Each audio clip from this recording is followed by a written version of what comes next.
Beneath your skin lie the plans for your fastest, strongest, most powerful self. If you can learn the structure of your skeleton, the makeup of your muscle, and the mechanics of movement, you can create your best possible body.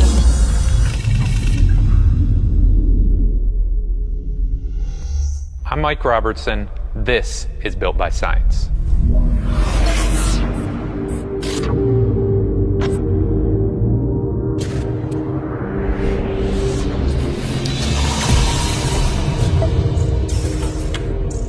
There's no better way to learn and understand anatomy than to watch a real-life human being move. So we brought in WBFF Fitness Pro Jen Jewell, and I'm going to show you, using Jen's physique, exactly where all these muscles are, what they do, and how to target them specifically in your own training.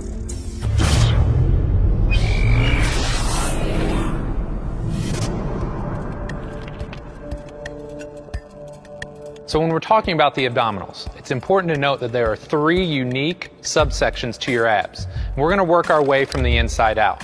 But you have a deep layer, you have an intermediate layer, and then you have a superficial layer. So the first muscle that we're going to talk about here today is the diaphragm. A lot of people don't talk about the diaphragm, but it's a critical muscle as far as respiration goes.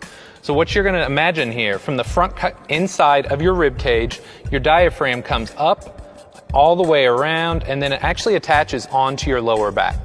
So when you take a deep breath, your diaphragm comes down, and in a perfect world, underneath you have your pelvis, and most importantly, your pelvic floor. So that is there to help catch that breath. It'll pressurize that entire abdominal wall, so when you go to squat or deadlift or overhead press, you've got a really strong, stable spine. Also in that deep layer, you have what's called your transverse abdominis. And it runs from what's called your linea alba here on the front, which is just a fancy name for a big attachment point. So it comes all the way around and attaches onto your lower back. So those three muscles work in concert to help pressurize your deep or your inner core musculature. Next, we have that intermediate layer, which is essentially your internal oblique. So everybody's familiar with the external obliques on the outside, but if you could imagine, external obliques run this way, your internal obliques run in this fashion. So you can imagine a muscle that runs from, again, that linea alba and comes down and across and attaches to your hip bone. From there, working your way even further outward, you've got your external obliques, runs from your rib cage all the way down, connects to your pelvis and your hip. Most people think of an external oblique as a trunk flexor or a trunk rotator. While that's all fine and dandy, what we're going to show you guys here today is how important stability or control is through your core and your midsection. So these muscles are actually very important for posteriorly tilting the pelvis or helping it roll back. A lot of people have a tendency to fall into what's called an anterior pelvic tilt. So the pelvis rolls forward, you get a lot of pressure on your back. So these muscles are important for pulling your pelvis back. Probably the major player that everybody wants to talk about, your rectus abdominis. So your rectus abdominis is this broad muscle that runs from your lower rib cage and your sternum or your breastbone all the way down to the front of your pelvis, which is called your pubic symphysis. So once you guys have a basic idea of the anatomy there, you can start creating or constructing a better workout routine. Last but not least, we're going to show you guys the muscles on the back side of your anatomy or your posterior core. So I'm going to have Jen turn around. And while there's tons of muscles on the back side of your body, we're going to focus on three main muscle groups. First, you've got these really small muscles that span about 2 to 4 segments of your back or your spine called multifidi.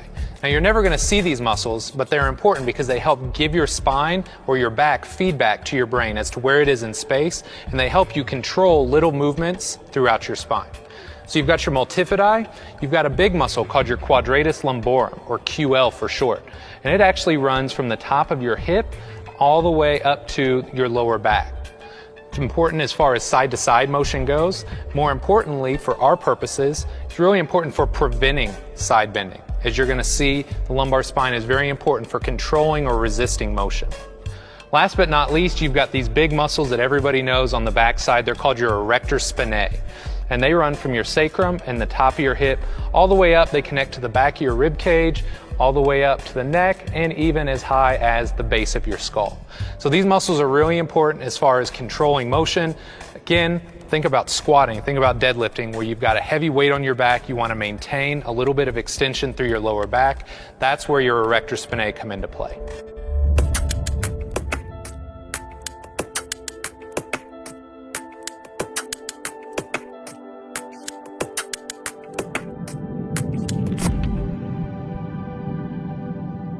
Now that you understand the muscular anatomy, we're going to show you guys the exact bones and joints that you're going to use when you're training your core. There's two major joints we're going to focus on here today, the pelvis and the lumbar spine or the lower back. So I'm going to have Jen give us a profile here. When you're talking about your pelvis, there's two major motions. There's what's called anterior tilt, where you're kind of rolling your pelvis forward and popping your hips back. The next is the opposite motion, which is called posterior tilt. That's where you're kind of rolling your pelvis underneath you. So you got those two at your pelvis. You have four motions through your lower back. The first is what's called lumbar flexion, or just what you do when you bend over and you touch your toes. So you can see how she kind of relaxed her back. And then the opposite motion is what's called lumbar extension. So in this case, Jen's going to reach up to the ceiling, arch back, and you can see how all these muscles turn on back here. Last but not least, if you're thinking more side-to-side motion or rotation, you have what's called side bending. So if she's up nice and tall, she's just going to bend to one side. This is also called lateral flexion. And then last but not least, you have rotation. So if she's squared up, just rotating to one side or the other. Now, as important as all these movements are, what you're going to find when we're actually coming down to the training is how important actually resisting motion is. The lumbar spine doesn't have a ton of range of motion other than front to back. So if we can teach you guys how to control or resist motion through this area, you're going to make your lifts bigger, stronger, and you're going to stay healthier to boot. Here to boot.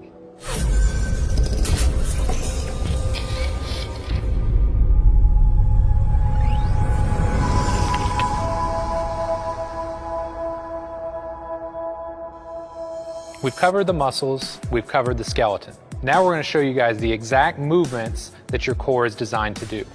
Now, people love talking about big bang exercises like crunches and sit-ups and side bends, all the exercises that a lot of us have grown up with. But what's probably even more important is learning how to control your pelvic position, learning how to control your spine position, because that's what's most important for keeping you healthy and moving weights for a long period of time. So you've got 5 functions of your abdominals or your core. Number 1 would be your ability to create pressure through your abdomen and create pressure to stabilize your spine. So if Jen just took a deep breath in and held it, that's your diaphragm pressing down into that pelvic floor. It's pressing out into your transverse abdominis or your TVA. So this is giving her a strong, stable spine so that she can squat, deadlift, and overhead press effectively.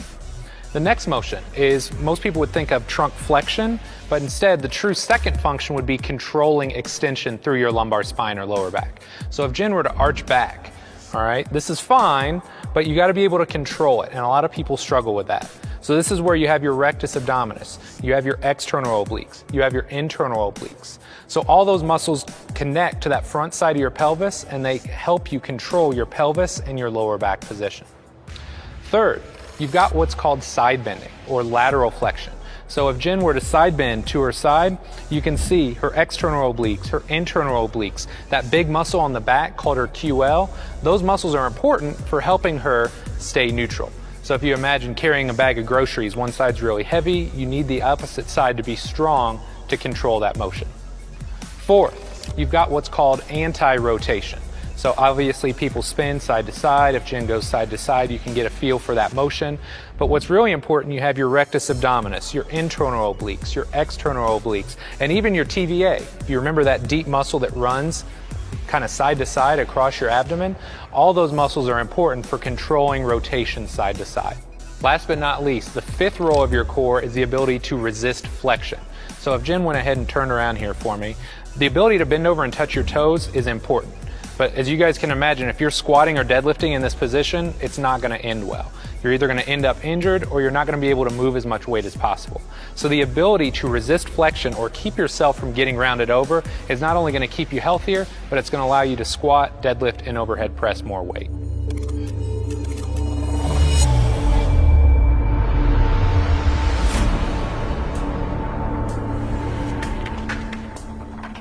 So far, we've covered the muscular anatomy, the skeletal anatomy, and the joints involved in your core, and we've also shown you some of the movements. Last but not least, we're going to show you guys some of our favorite exercises. Now make sure you guys remember, we're just showing you a handful of the exercises here today. There's tons more if you go ahead and check out the full trainer. So the first exercise I'm going to have Jen demonstrate is what's called a TRX fallout.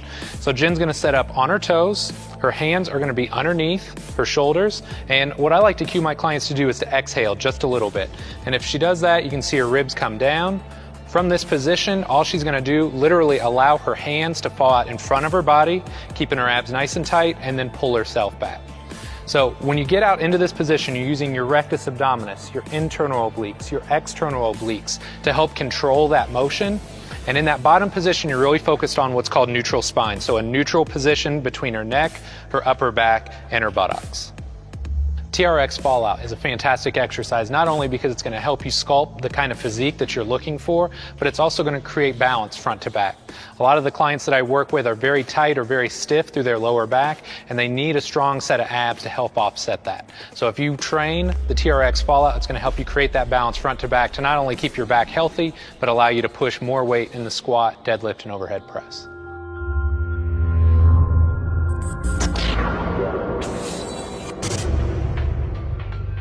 Our next exercise is what's called a dead bug. And a lot like the TRX fallout, this is going to help you learn how to control or resist extension through your lower back. So what I'm going to have Jen do is go ahead and lay on her back here. She's going to take her arms and reach up towards the ceiling. She's going to bring her feet, knees, and hips up to a 90-degree angle. And then something I always like to cue with my clients is to exhale hard. That's going to allow them to bring their rib cage down, and it's going to allow them to flatten their lower back into the ground. You're going to hold this position throughout the course of the set. So once you're in this position, Jen's going to extend and push through one heel. And again, she's really focusing on keeping her back flat throughout the set.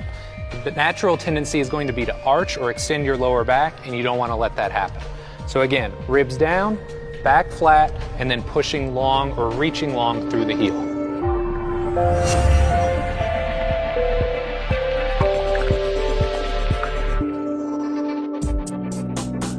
The Palloff press is a fantastic exercise for teaching your body to resist or control rotation side to side.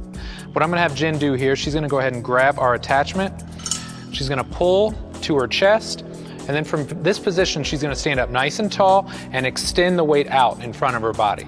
So this is, again, the weight is pulling her back. She's going to work hard to prevent rotation. So she's using her internal obliques, her external obliques, her transverse abdominis, and even her quadratus lumborum. So she's just holding this position for 20 to 30 seconds, and then she's going to do it on the opposite side. Now again, this may not be an exercise you're familiar with, but it's going to help tie everything together. The stronger you get at all these unique movements and stability exercises, the stronger you're going to be when it's time to squat, deadlift, or overhead press.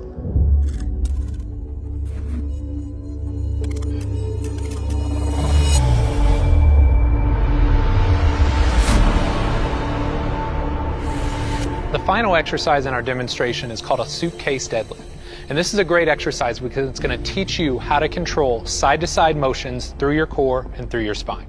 So what we've done here, we've got Jen set up with one dumbbell. She's just going to pick it up off a bench. A lot of times we'll set people up a little bit higher than usual because it's awkward going all the way down to the ground to pick up a dumbbell with one side. So from this position, what Jen's going to do is simply shift her weight back, and that weight is naturally going to allow her to prevent motion side to side. So go ahead and just shift your hips back, Jen. Perfect. Chin down just a little bit, and then stand back up. And she can progressively work through more and more range of motion as she gets comfortable. But again, when you have that weight on one side, you're going to work really hard on the opposite side to make sure you're preventing or resisting motion.